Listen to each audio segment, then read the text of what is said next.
नाज़रीन, एक बार फिर स्वात, दीर और खैबर पख्तूनख्वा के मुख्तलिफ़ इलाकों में रैले, सैलाबी रैले आए और आज़ाद कश्मीर में भी आए और उसमें बड़ी तबाही हुई है। आप देख रहे हैं टीवी स्क्रीन्स पे जिस तरह की और सोशल मीडिया पे जिस तरह के रैले आ रहे हैं और हर चीज़ अपने साथ बहाए ले जा रहे हैं। ये जो रैले बनते हैं अचानक, इसको कहा जा रहा है कि ये क्लाउड बर्स्ट है। अच्छा, अब हम आज मैं इस पे जायज़ा लेंगे ये क्लाउड बर्स्ट होता क्या है, बनता कैसे है, और ये जो क्लाउड बर्स्ट है ये एक नेचुरल फिनोमेना बन गया। अब क्या इसकी कोई पेशगी इतला भी हो सकती है? ये वाकई बात सही है कि नहीं हो सकती, या ये जानबूझ के ये हुकूमत की तरफ से या कुछ ऐसी जो बात बनाई जा रही है ताकि इस पे पूछगिछ ना हो? तो जो पूछगिछ से बचना चाहते हैं वो किस चीज़ से बचना चाहते हैं, उस पर मैं आज आपको बताता हूँ कि वो क्या छुपा रहे हैं और फिर ये कि इसके अलावा क्या इक़दाम होने चाहिए। हुकूमत पे तनकीद जायज़ है या नाजायज़ है, ये जो जितना भी तबाही होती है, तो इसकी तफसीलात जानते हैं मियां ताहिर। तो सबसे पहले तो देखें, पिछले दिनों 2-3 वाक़यात हुए। दरिया स्वात में एक फैमिली फंस गई जो सियालकोट से ताल्लुक़ रखती थी। इसके अलावा भी उसी दिन बहुत से ऐसे वाक़यात हुए, इसलिए कि वो अचानक रैला आया था। और अचानक रैला क्यों आया था कि पीछे पहाड़ों पे क्लाउड बर्स्ट हुआ था और वो पानी आने में किसी को पता नहीं चला, इतला नहीं मिली, जो भी उधर उस वक़्त ये कहा गया। हालांकि ऐसा नहीं होता कि इतला नहीं मिलती। पानी जब ऊपर से नीचे आ रहा होता तो उसके साथ साथ एक सिस्टम पहले से मौजूद है कि उसकी इतला चलती है, सायरन बजते हैं। रेस्क्यू नहीं था। अब उस वाक़े से जो इस पर तनकीद हुई, बड़ी शदीद तनकीद हुई, पूरे मुल्क में हुई, और वज़ीर आला का हेलीकॉप्टर कहाँ था, ये है वो है, सब कुछ हुआ। तो अब इस दफ़ा जब अभी ये वाक़यात हुए हैं, दीर में हुए हैं, स्वात में हुए हैं, मालाकंड डिवीज़न में, और बहुत ज़्यादा ये आज ये रैले जो आए हैं, तो उसके बाद हमने देखा कि रेस्क्यू की जो पोजीशन है, जो हालात है, वो कदरे बेहतर है। लोगों को रेस्क्यू किया गया, बचाया गया, लेकिन ज़ाहिर है कि वो लेवल नहीं है जिस लेवल तक जाना चाहिए था। इसी तरह आज़ाद कश्मीर में भी हुआ। आज़ाद कश्मीर में हालात उसी तरह बुरे ही रहे। रेस्क्यू बहुत उसकी जो रेस्क्यू की जो सहूलत दी गई या फौरी तौर पे जो अर्जेंसी थी उसको उस तरह से मीट नहीं किया गया। अब हम इस तरफ आते हैं कि पहली बात तो ये है कि ये वो सीज़न है जिसमें लोग ज़्यादा से ज़्यादा शुमाली इलाका जात और कश्मीर और ये जो रत्ती गली का आपने अभी सुना, इन इलाकों में जाते हैं। और 14 अगस्त था, 14 अगस्त को लोग वैसे ही मतलब सेलिब्रेट करने के लिए चले जाते हैं, और छुट्टियां हैं स्कूलों में और छुट्टियां ख़त्म होने को हैं, तो इसलिए रश भी ज़्यादा हो गया है कि अब लोग जल्द जल्द जो है ना वो इन इलाकों का ट्रिप करना चाहते हैं पूरे मुल्क से, right from Karachi up to Islamabad. बाकी सारे लोग जो हैं वो इन इलाकों में जाते हैं, और ये एक आपको पता है लोगों के लिए एक तफरीह है और बहुत ज़बरदस्त तफरीह है।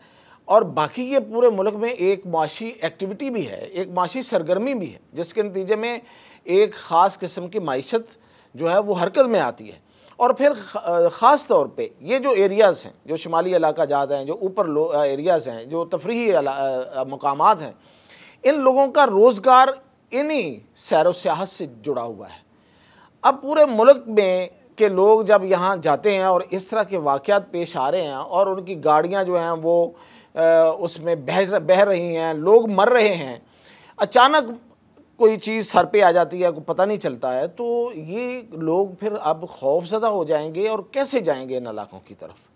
मतलब ज़ाहिर है कि फिर लोगों के जाने की जो तादाद है वो बहुत कम हो जाएगी।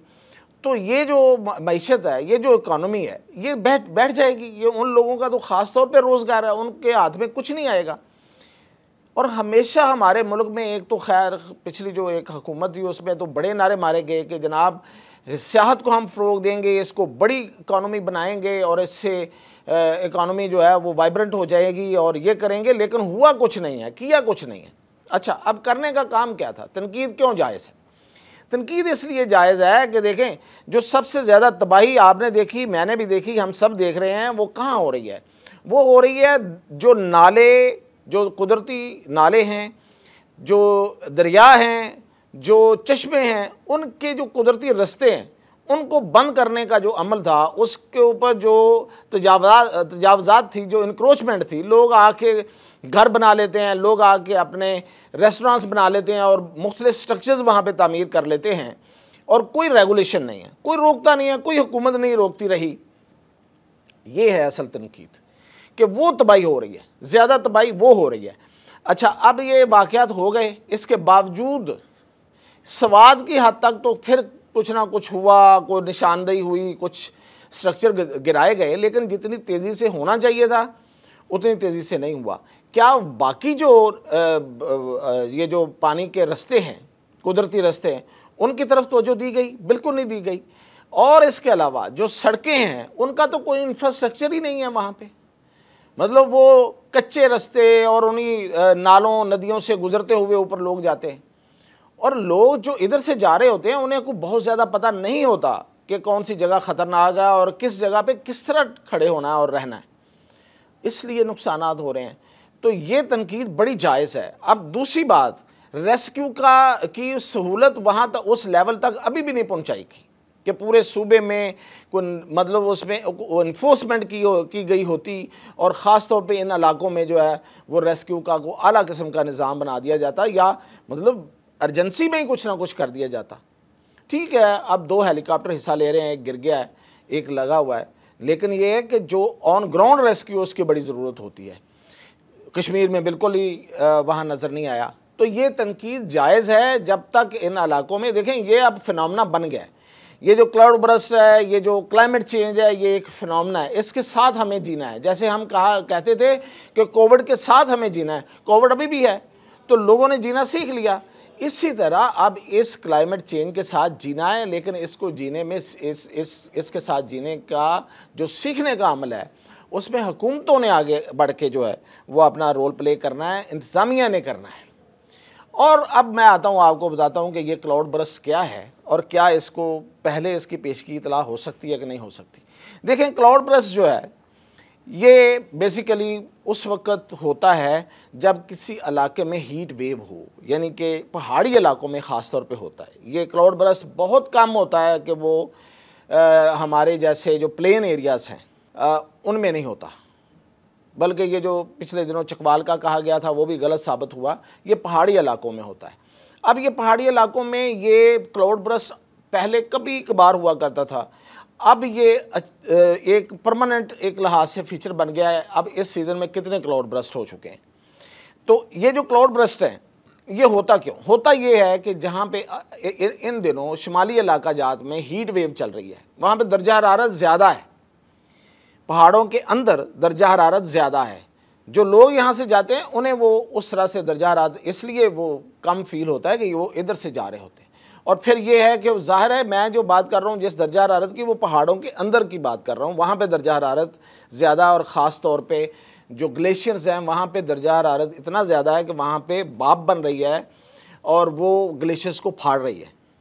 अब ये जो दर्जा हरारत जब पहाड़ी इलाकों में ज़्यादा होता है तो ये ऊपर की तरफ ऐसे नहीं, ऊपर की तरफ एक वैक्यूम पैदा करता है, एक खला पैदा करता है दर्जा हरारत।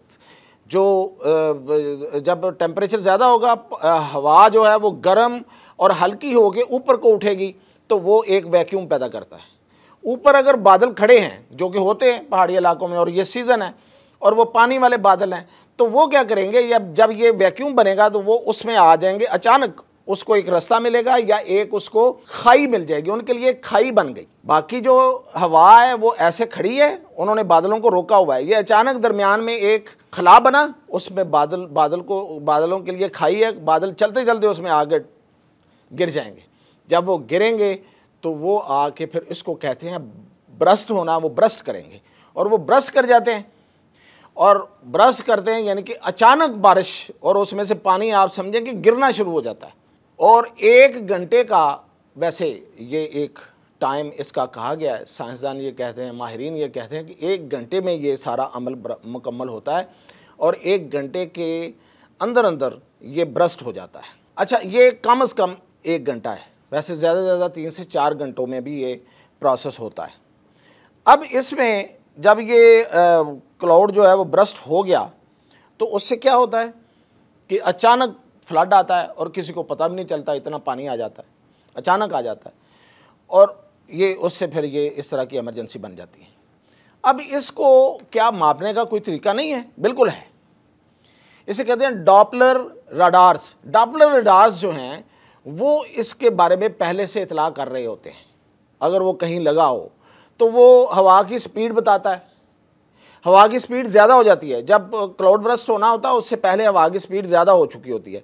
वो ये बताता है कि कहीं पे वैक्यूम बन रहा है, क्योंकि हवा की जो रफ्तार है एक जगह से दूसरी जगह और किसी एक जगह पे बहुत ज़्यादा या किसी एक जगह पे कम हो गई है बिल्कुल अचानक, तो वो फौरी फौरी सारा डाटा ट्रांसमिट कर रहा होता है कि यहाँ पे ये हो रहा है। तो जो रडार का जो डाटा है उससे माहिरीन फिर फौरी तौर पे इस नतीजे पे पहुँच जाते हैं कि इस इलाके में कहीं क्लाउड बर्स्ट होने वाला है, अगले 1 से 4 घंटे के दरमियान ये क्लाउड बर्स्ट होगा। तो फिर उस इलाके में एमरजेंसी जो है वो उसको नाफिज कर दिया जाता है और इंतज़ामिया को अलर्ट कर दिया जाता है। अब डॉपलर रडार्स जो हैं वो पाकिस्तान में कितने हैं? कराची, लाहौर, रावलपिंडी और कुछ और इलाकों में मिला के टोटल 7। ये भी मैं वो बता रहा हूँ जो सरकारी अदाद-ओ-शुमार है। अब इनमें से एक्टिव कितने हैं ये मुझे अभी नहीं पता। तो जिन पहाड़ी इलाकों में क्लाउड बर्स्ट का फिनोमेना होता है ये इनको नहीं पता, ये हमारे माहिरीन मौसमियात को नहीं पता, ये हमारी जो NDMA है जो सवाए इसके कि वो तमाम महकमों के साथ राब्ता करके हमें एक प्रेस रिलीज़ जारी करती है रोज़ कि फ़लाँ इलाके में इतनी बारिश हो सकती है, इम्कान है, और फिर ये है कि एक रेला आ रहा है, उस रेले की ये स्पीड है, उसकी ये उसका हजम है। इसके अलावा NDMA का क्या काम है? आपने देखा कभी कोई काम? तो ये जो तमाम महकमों को इकट्ठा करके एक जगह पे कर दिया गया और पता नहीं उसका बजट कितना होगा, इस पे तो खैर कभी बाद में बात करेंगे, पता नहीं कर भी सकेंगे कि नहीं कर सकेंगे, एक ख़ास वजह है। मैं आपको क्या बताऊं। तो क्या ये जो NDMA है इसका जो फंड है ये आप डॉपलर रडार्स पे नहीं लगा सकते? इन इलाकों में क्यों डॉपलर रडार्स नहीं लगाए गए जहाँ पे क्लाउड बर्स्ट हो सकता है? मैदानी इलाकों में तो क्लाउड बर्स्ट नहीं हो सकता, तो वहाँ तो ज़्यादा ज़रूरत थी, तो वहाँ क्यों नहीं लगाए गए? तो ये है गफलत, ये है असल में तनकीद की वजह। एक वजह ये है कि आपके पास अर्ली वार्निंग सिस्टम है, ये कहना गलत है कि ये जी क्लाइमेट चेंज एक नया फिनोमेना और इसको देखा नहीं जा सकता। बिल्कुल परखा जा सकता है, पहले से परखा जा सकता है, आप नहीं कर रहे। दूसरा, आपका जो रेस्क्यू का जो जितना भी सिस्टम है वो अपग्रेडेड अभी आपने नहीं किया, अभी भी नहीं किया। शायद आइंदा जो मौसम गर्मा आएगा उसमें भी ना आप कर पाएँ। तो एक तो लोगों की जानों को ख़तरा, हर वक्त लोग परेशान, और दूसरा आपकी सेहत की सारी ये जो इंडस्ट्री है वो तबाह हो जाएगी, और फिर उसके नतीजे में जो बाकी जो इस आफत की वजह से जो नुकसानात हैं वो अपनी जगह पे। तो ये है असल में करने के काम जो नहीं किए जा रहे, और इसमें सरासर गफलत है। इसको सिर्फ़ और सिर्फ क्लाइमेट पे और कुदरत पे डाल के आप बरिए ज़ुबान नहीं हुआ जा सकता। इजाज़त दीजिए।